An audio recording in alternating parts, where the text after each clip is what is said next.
Iritsi naiz nire kostako herri politena. Joazen ba. Ai, uda joaten ari da.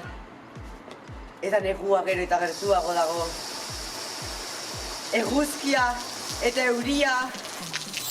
Guazen ba.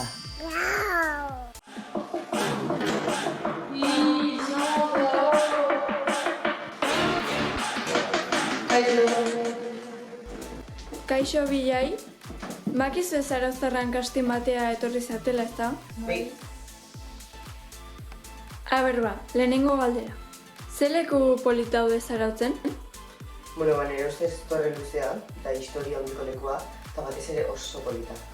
Torre luzea hori kariko okupatzea. Hone ondartza da surfeitia eta gauza onak daudelako anikia.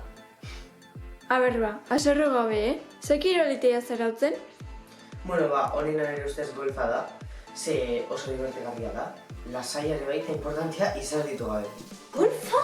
Hori pejoantzat bakarria, honena arrauna da, pena hori jo bezalako herri bat egitu, Arrauna, hoi bai aspergarria, demogozien baren egiten.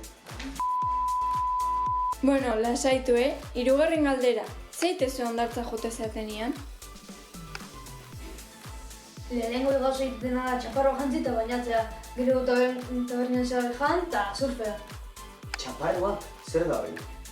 Txaparroa? Ze bainatzeiz pelotetan? Baino jantziarekin, mesedez. Bueno, nik ondartzako da iznean aurrena baino jantzia jastet. Gero krema ematet nire azal oso ahularentzat. Ta, azkenik paleta jolazta joten naiz nire amakin. Eta oso ondo pasatzen. Ize mierda ekoi! Ja zeaketzen hasi nau! Ima derreri nuen matikta! Nik zerruzak peto naiz. Peto, etorri honetan nik ingoien peto! Lagundu!